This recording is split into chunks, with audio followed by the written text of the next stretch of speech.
I've been traveling, I think 15, 16 hours since I left London this morning. And I've had a stopover in Salt Lake City, and now I've arrived to my destination, which is Billings, Montana. My first time in Montana, and I'm going to be spending almost a week here in Billings. And I'm just outside this small terminal waiting for my Uber, and his name is Richard, and he should be arriving very soon. I'm back in the US of A after a brief stay in London. In this episode, I'll be in Montana and Yellowstone National Park, where I get up close with a bunch of buffaloes and a big bear. Where'd you start from? London. Ooh, yeah. Okay. So, a little bit of a jet lag as well, but it's not so bad going this way. My name is Palle Bo, and this is the Radio Vagabond. This is the Radio Vagabond. We are the largest city in the state.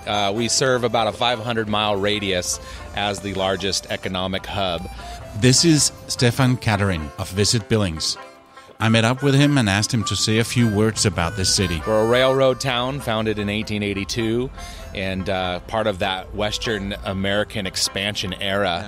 Yeah. And at one time, we were dubbed the Magic City, as many cities across the United States were, because of how quickly the city was birthed. But we've since become kind of a progressive cradle in this region. And just to finish the trains, you have some long trains here? We have some long trains, yeah. The train runs right through the heart of downtown and services very If you want to cross, you better do it before the train comes, because it goes on for 15 minutes. Yeah, you can find yourself stuck behind a train every once in a while. There are the locals will get you around though. Yeah. But yeah, it's a remarkable city. It draws people in from all of the rural parts of the region, and is really catching people's eyes to a livability as far as the cost of living as well as just the immediate access to recreation. There isn't any outdoor activity you can't do here. No. But just to describe it, it's not the typical city with the skyscrapers. It's only around 100,000 people, and that's so funny because that's pretty much a little bit bigger than the small city of Denmark that I come from. And in my city, we have 3 hotels, but here you have I don't know how many. Yeah, we serve about 5,000 room nights, 50 hotels. That's insane. Yeah, Montana has a draw. People want to come here, and so we get a lot of leisure travel. We get people driving here to the state. Billings is a necessary stop along the way. We sit, between Denver, Seattle, Minneapolis, so you get a lot of that through traffic as people make their way across the country. But a very unique destination. We're on the tipping point of the Rocky Mountains and the Native American Plains, and so when you stop in Billings, you get kind of pick your poison, right? Do you want the Western Wild West history? Yeah. Do you want rolling rivers and mountains and wildlife? We can create and you can experience just about all of that here. Travel is possible at any age. Your sense of adventure is just over the horizon. So, reach out and grab it. This is the Radio Vagabond. Let's have a few more facts. And now, facts about where we are. With around 100,000 people, Billings is the largest city in Montana, and it's known for its rich history, diverse culture, and thriving economy. Montana is nicknamed the Treasure State because of its abundant natural resources, including coal, oil, gold, and silver. Billings was once the hub for cowboys and is still known for its rodeo culture, hosting the Montana Fair Rodeo each summer. Montana is home to more than 1 million acres of national parks and forests, making it a popular destination for outdoor enthusiasts. You can also find the longest undammed river in the lower part of the US here. It's the Yellowstone River. Montana is one of the largest producers of organic wheat in the United States and is known for its delicious wheat-based products. Montana is also known for its thriving arts and music scene. with several venues in Billings hosting live performances and events year-round. You have a lot of space here. With only 7 people per square mile, Montana is the third least densely populated state in the U.S. Only Alaska and Wyoming have fewer people per square mile. And that was Facts About Where We Are.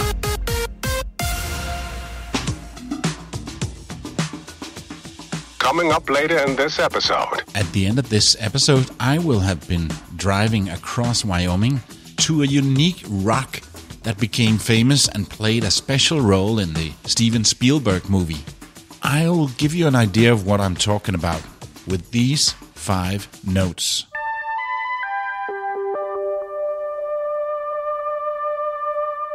Here I'll try to get an interview with a ranger. I think the word you're searching for is space ranger. But this is America and very bureaucratic. Getting anyone working at a national park to repeat something they just said to visitors into a microphone for a podcast is a long and very difficult process, something I experience again and again in this country. Hear what that's all about later in this episode. And now, let's get back to the show. Another road trip of the U.S. This time it's in the western part, and I'm heading from Billings down to Denver. But I have a few stops on the way, a few iconic stops, and that's what I'm going to share with you. But just as I picked up the rental car here at the airport in Billings, I met somebody in the airport, and he said that I should go to this historical museum that's located right here opposite the airport. And this is where I am now, and it didn't look big from the outside, but then I go downstairs, and it's quite big and has a lot of unique things regarding the history, especially the Native Americans, as far as I can see here from the beginning of the exhibition. Beautiful. It's definitely something you should do. The museum is called Yellowstone County Museum. It's placed right on top of the rim and next to Billings-Logan International Airport. There's an amazing view here, but once you head inside the historical cabin, you can see more than 20,000 artifacts. Here I have a chat with Executive Director Terry Steiner. I did not know there was a museum this close to the airport.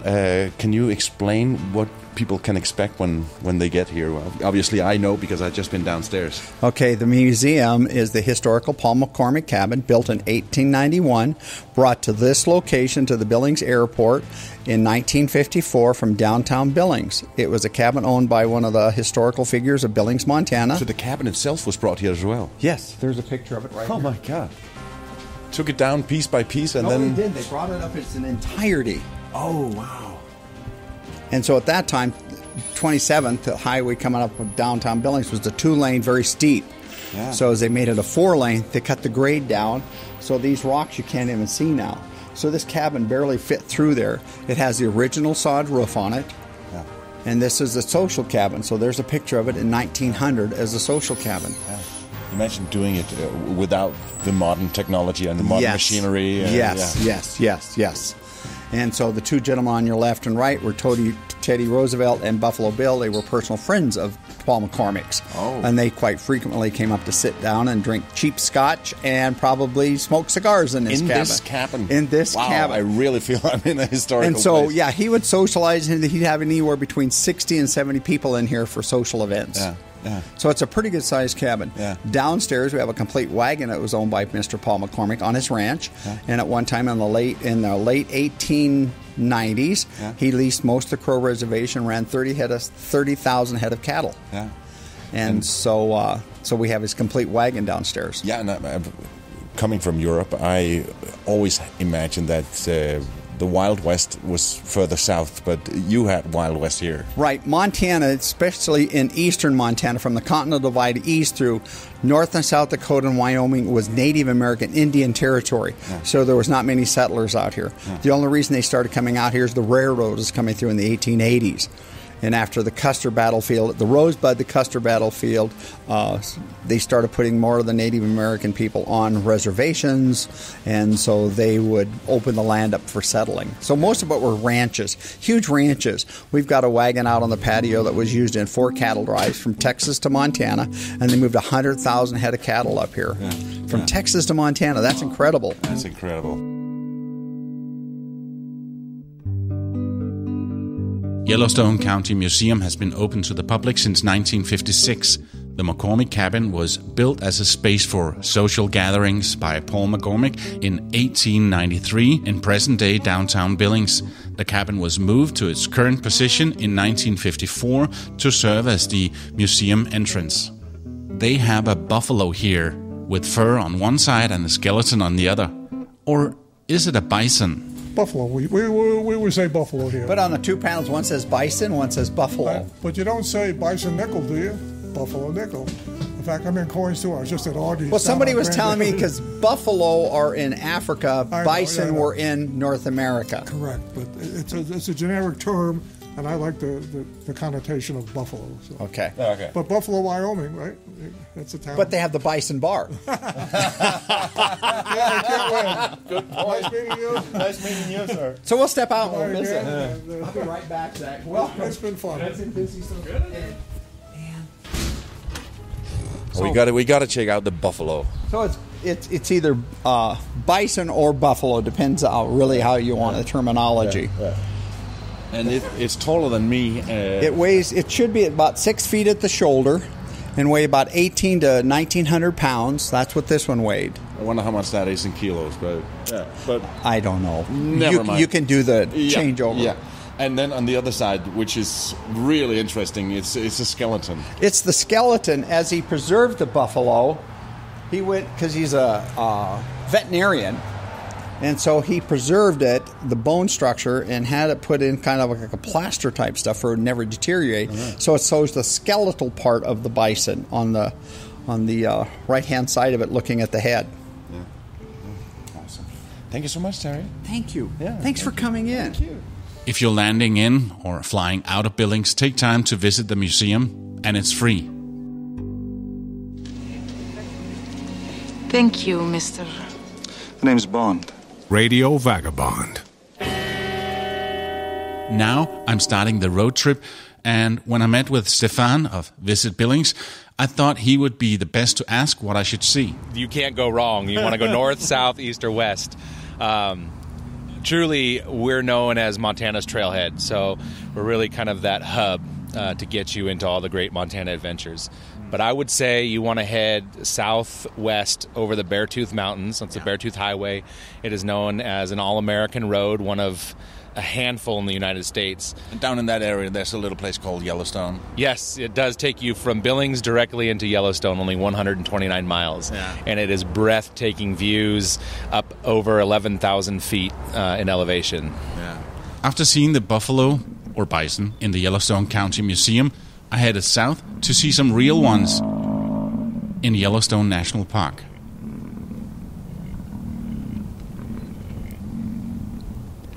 I entered Yellowstone National Park from the northeastern side, and I've been driving up for about half an hour inside the park itself, and it's a very, very big area. And along the road, I noticed that some cars had stopped, so I was wondering what was going on, and I stopped as well. And here, by the side of the river, there are hundreds of buffaloes. There's just so big and magnificent animals, and they sound different than I thought they would. More like a growling sound. In between all these buffaloes, there was one single coyote. When I just saw it, I thought, oh my God, is that a wolf? But it's not. It was a coyote, and it came pretty close to the buffaloes, and they started chasing him out of there. I said, don't get too close, you.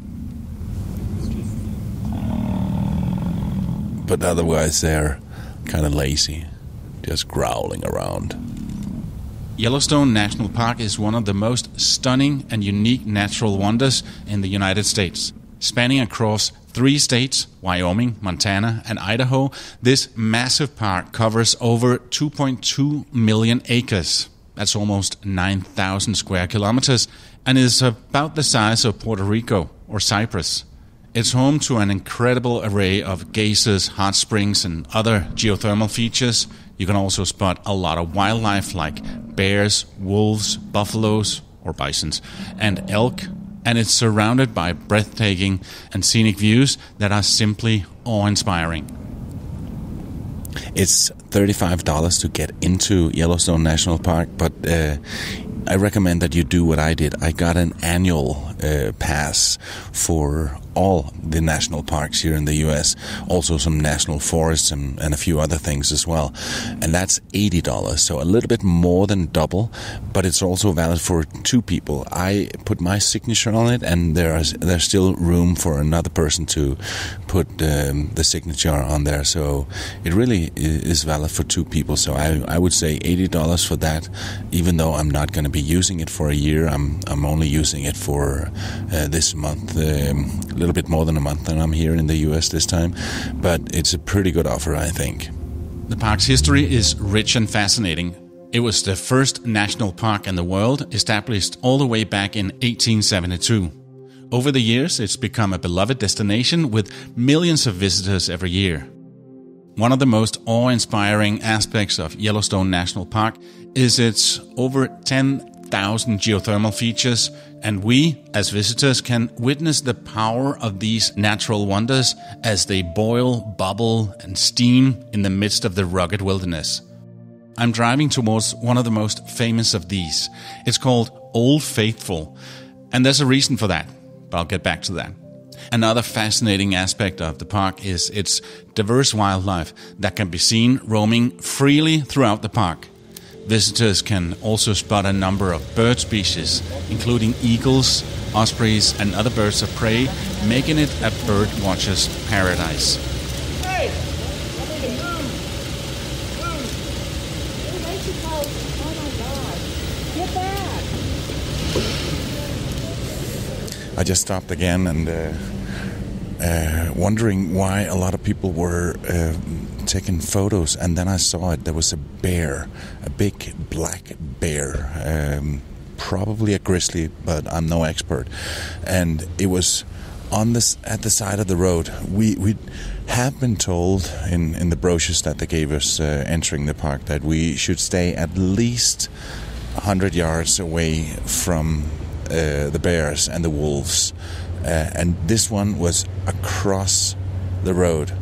It was literally across the road from me, and actually on the other side of the road there were more people standing on the parking lot taking photos even closer. And it was just calmly sniffing around at the side of the road. And I thought, it's not safe. And actually at the end it moved away from the side of the road and wanted to go into the back again, and got onto the parking lot and walked past the group of people. The guy who was closest, there was an elderly guy, and he was so close, like 1 or 2 meters away from it. It was crazy. Then somebody came in a car and shouted, "Hey, move, move." I actually caught this on video, and on the radiovagabond.com you can see it. Yeah. Hear the car with the rangers approaching and them shouting, "Move!" That old guy could quickly have become lunch for the bear. You'll be shocked to see how close some of the people are, just a few feet away from this huge bear. It's not only the bears that and the wolves that can be dangerous here in Yellowstone. There's a limit to 100 yards away from the wolves and bears, but for all other animals, it's stay at least 25 yards away. More space is better. I'm standing here looking at a sign with a picture of a buffalo. Or in this case it says bison, so we're sticking to bison. It's got a picture of a bison, and the headline is "Looks can be deceiving. Bison seem lazy and docile grassing in the sun. They are massive and look as if they can hardly move. Do not be fooled. They are wild animals. They can spring to their feet in an instant if they feel threatened. They can leap over fences and run 35 miles per hour. They can hurl you high in the air with one toss of the horn. The bison know where you are, so be aware of their personal space at all time. Do not frighten them or give them a reason to be angry. They are dangerous and unpredictable. And then it says in a larger font and in red, people have been killed by bison in Yellowstone. Please respect them. I stopped at another place where you got one of those hot springs, and I'm making my way up to a place where just steam comes out of the ground. One of the most popular attractions in the park is Old Faithful, a geyser that's been erupting for thousands of years. It's one of the most famous geysers in the world and a major tourist attraction here. Old Faithful got its name from the fact that it erupts every 90 minutes, making it a reliable and predictable geological feature. It erupts by sending a column of steam and hot water into the air, reaching a height of up to 185 feet, more than 55 meters. The eruption lasts between 1.5 and 5 minutes, and even though it's faithful nature, the intervals between eruptions can vary a bit. But they do have a sign predicting when the next eruption is going to be. Okay, so now I've arrived to what's one of the main attractions here in Yellowstone National Park. It's the biggest geyser called Old Faithful, and it's so faithful that they almost know exactly when it's going to erupt. It happens every an hour and a half, and they predict when it's going to happen.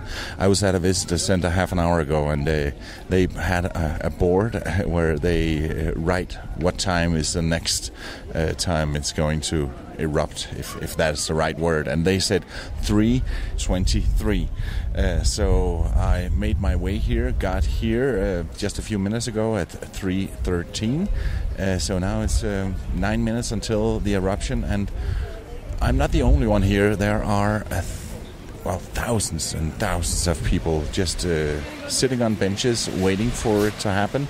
And while we're waiting for the Old Faithful, let me remind you that this episode is supported in part by Hotels25.com.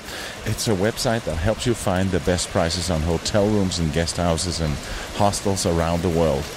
In one simple search, you should try it out. Okay, now it's happening. Already, that's too early. Wow.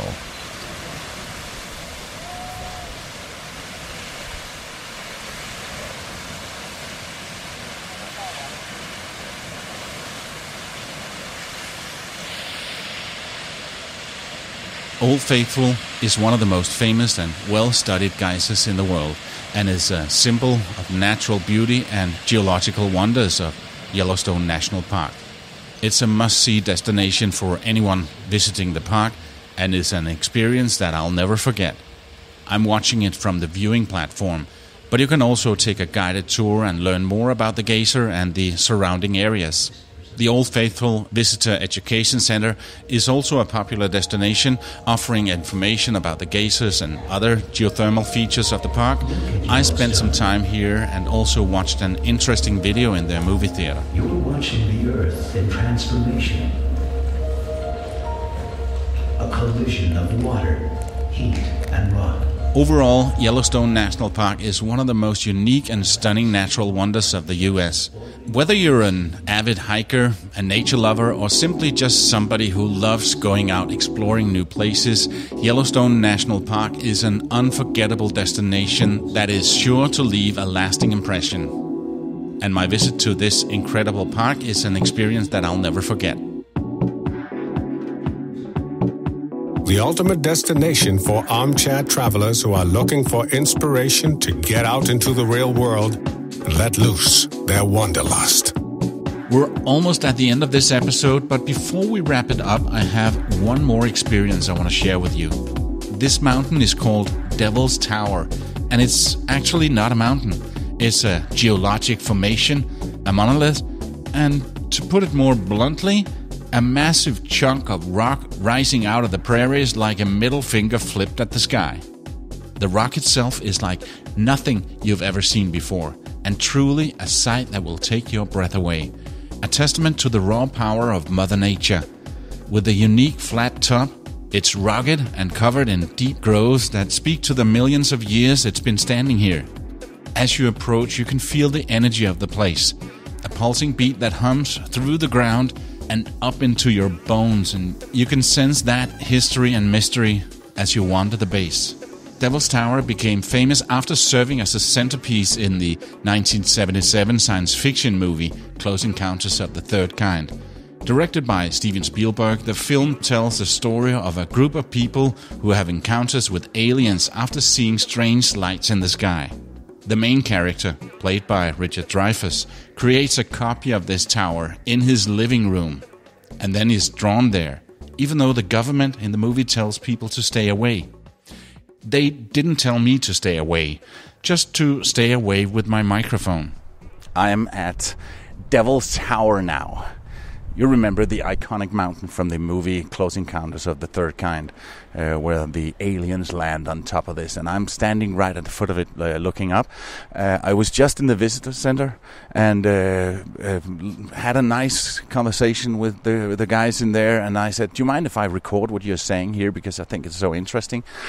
And they said, "Well, you better go talk to somebody. I think you might need a permit for that." And then I just started laughing, because this is what happens to me. So I went over to an office and spoke to a guy in there. I just came out of there. And he said, "No, you have to have a special permit for that, and you have to apply for that. And we can set you up with the media, blah, blah, blah, blah, blah." And I just started laughing. I said, this is what happens to me every time I try to get somebody to speak on tape in the U.S., and only in the U.S. So here I am at the foot of Devil's Tower, and the American bureaucracy won't let me talk to anyone. At least not this week. So there's not going to be any rangers that had some interesting stories about this mountain. They have rock climbing on here. You can actually climb up there if you dare.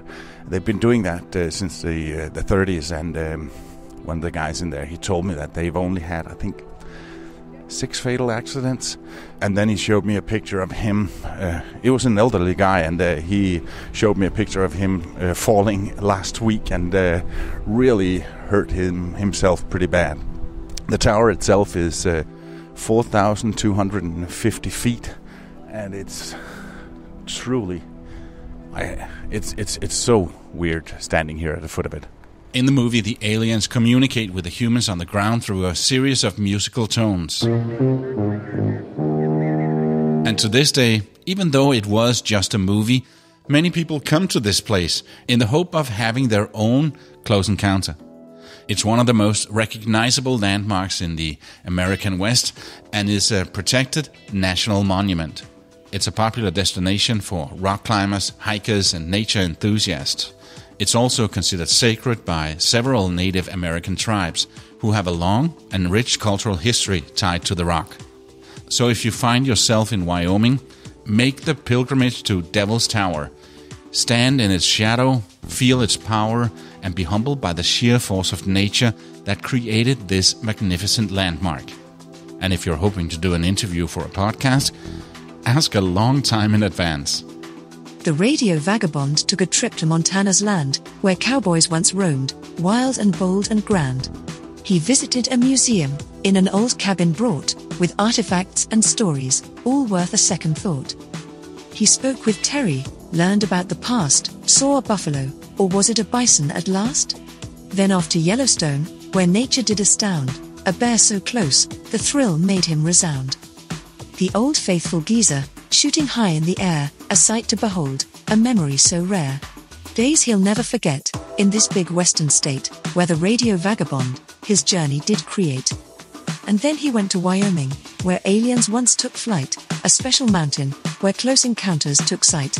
The radio vagabond, on his travels will roam, bringing tales and wonders to his listeners back home. If you like what you hear, please share it with a friend. Thanks for having me in your ears. My name is Palle Bo, and I gotta keep moving. See ya.